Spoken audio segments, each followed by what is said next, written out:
maybe I can find some A7 somewhere.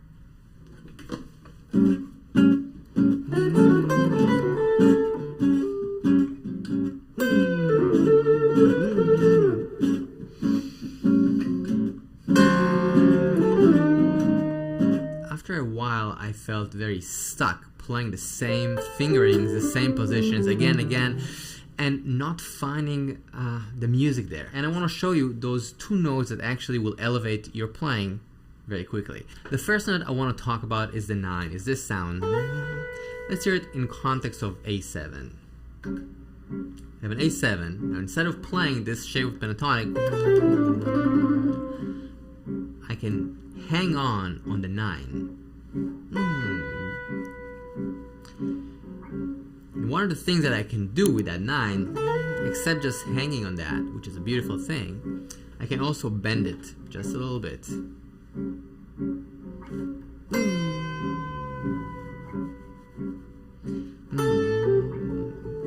Now, by bending this 9, I'm getting the flat 3, which is actually a part of the scale. Now you can do a pre-bend like I just did, which is this, and go back to the 9, which is a beautiful sound. Again, this. Or I can bend into the 3, the flat 3 from the 9. So,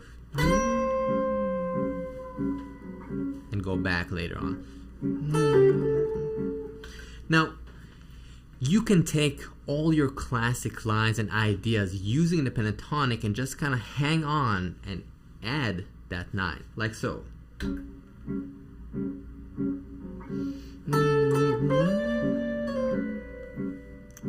Wow, just another world. Instead of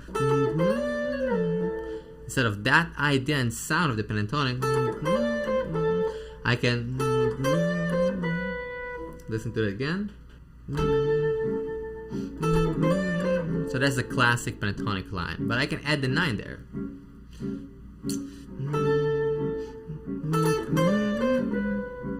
So cool. Now, in the same way that I have the 9 hanging, it can be just a passing note like so. Right?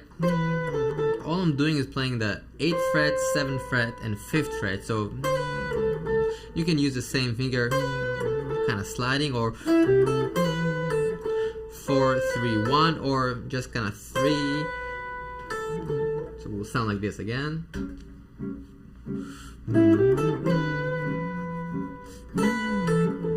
And more quicker.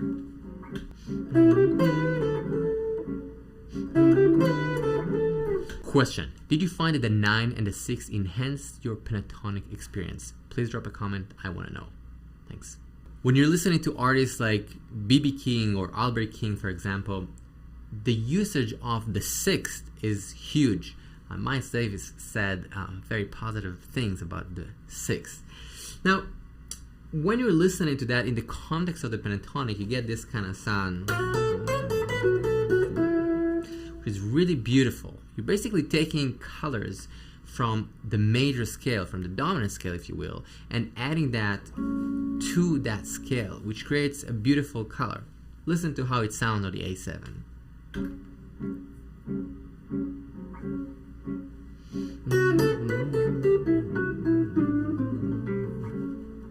Or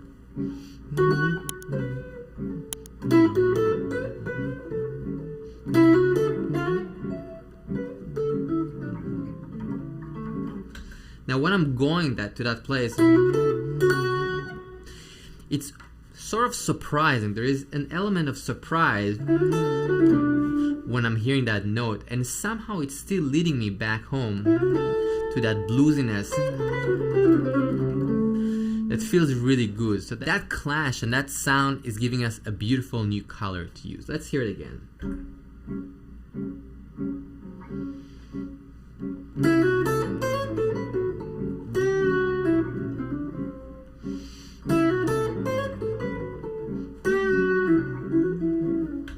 Now, what I did now was using the 6, but also bending it a little bit. So if I'm bending that 6, I'm I'm actually getting the flat 7. The same way we talked about the 9, getting that bend, we can do that with a 6. And it's kind of basically almost an abstraction of the human voice in a way, because when you're doing that, it's sort of like a cry or a shout, or just like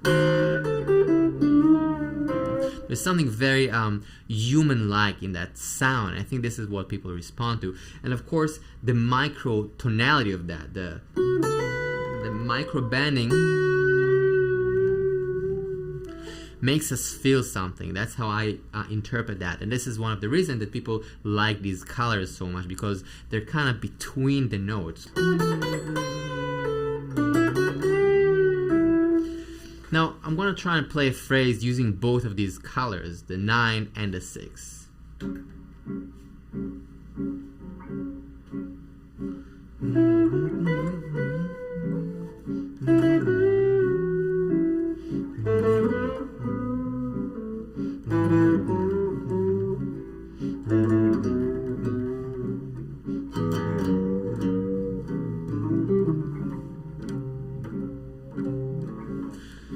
Well, all I did is actually literally playing these two notes, and I repeated that in the different octave.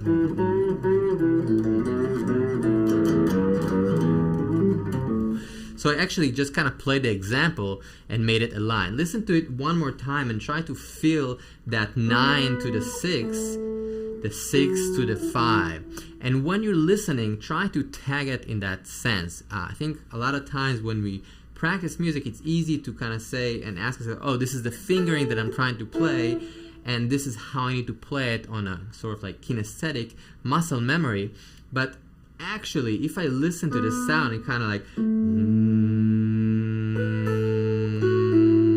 feel that center, and how that feels in my body.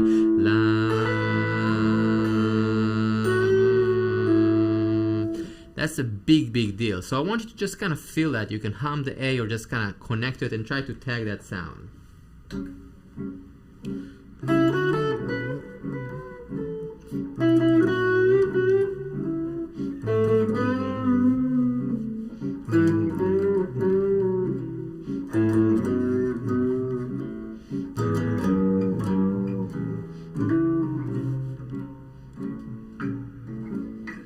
Right? So all we need to do here is understand the sounds, and for us on a physical level, we just know we can add that 9 and that 6 here.